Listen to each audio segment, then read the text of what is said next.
Identifying your stakeholders.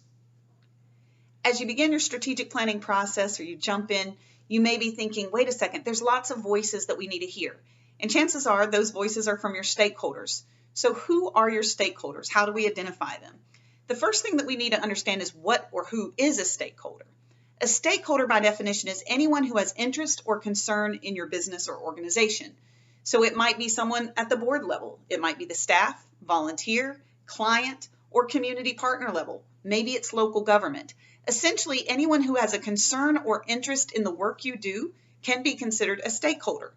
Now, that could look different for every single organization. If you partner closely with city or county government or state government, then those are definitely stakeholders that you want to connect with and work with during your strategic planning process.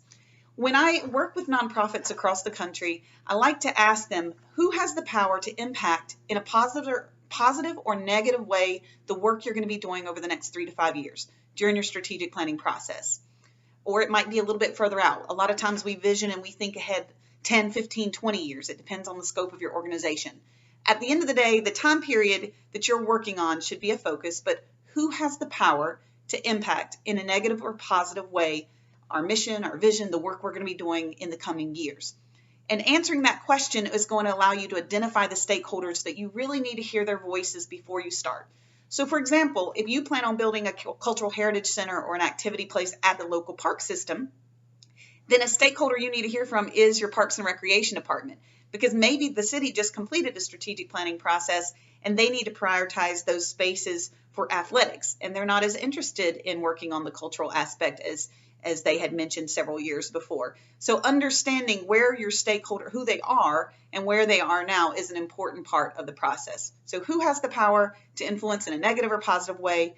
And sometimes you might be asking, what do clients that we serve, the people we serve, expect or need from us? That's the second question I like to ask. What do the clients that we serve expect and need from us moving forward? So 2 different questions, different groups of people, but these should be helpful ways to identify the stakeholders that could impact your strategic planning process.